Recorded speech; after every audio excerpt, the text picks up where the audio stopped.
B, सी और D 4 संख्या दे रखी हैं हमारी, यानी कि हमें अनुपात बनाना। तो यानी कि पहली संख्या बटे दूसरी संख्या, मान लीजिए पहली संख्या ये दूसरी है, तीसरी है, ये चौथी है। यानी पहली संख्या ए बी अपॉन इक्वल क्या होगा हमारा सी अपॉन डी।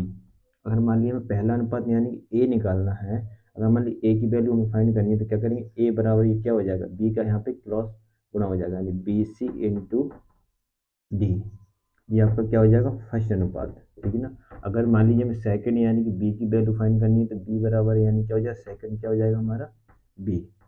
बी की वैल्यू फाइंड करनी है, क्रॉस गुणा किसका होगा, ए डी का, यानी ए इंटू डी अपॉन में क्या हो जाएगा हमारा सी आ जाएगा, क्या आ जाएगा सी।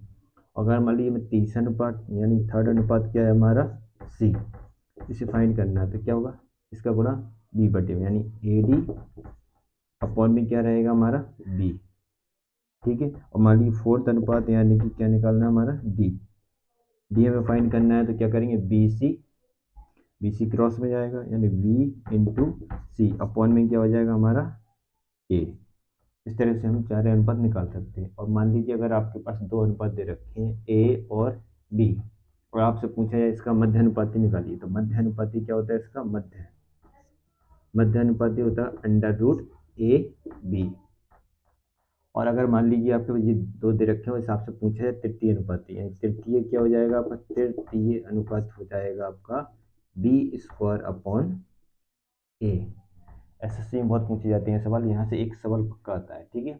चलिए इसके आगे हम कुछ एग्जाम्पल देखते हैं। मान लीजिए पहला एग्जाम्पल दिया है आपका 9 और 16 का हमें क्या निकालना है, मध्यानुपाती निकालना है। तो मध्यानुपाती का हमने क्या बताया था आपको, मध्यानुपाती जो होता है हमारा क्या होता है, अभी exam under root A B, यानी कि ये हमारा ए और ये बी है, ठीक है ना।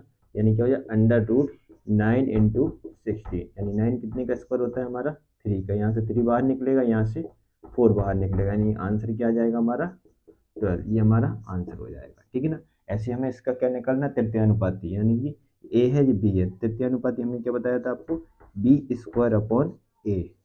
तो ये हमारा क्या हो गया ए, और ये क्या हो गया हमारा बी, सेकंड वाली वैल्यू बी, यानी कि 6 का स्क्वायर, यानी 6 इंटू 6 अपॉन में क्या आ जाएगा आपका 4, ठीक है ना। ये कितना हो जाएगा आपका 36, और ये इतने कितना आएगा 4, यानी कितना आ जाएगा हमारा 9 आंसर हो जाएगा, ठीक है ना।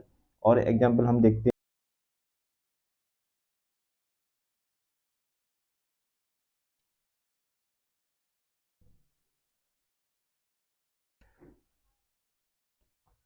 नेक्स्ट सवाल देखते हैं हम, इसे हम किस तरह से सॉल्व करें। इसे 2 तरीके से सवाल पूछा जाता है, एक क्या पूछेगा आपसे ए अनुपात बी अनुपात सी, तीनों का अनुपात पूछेगा, और एक क्या पूछेगा ए अनुपात सी, ठीक है ना।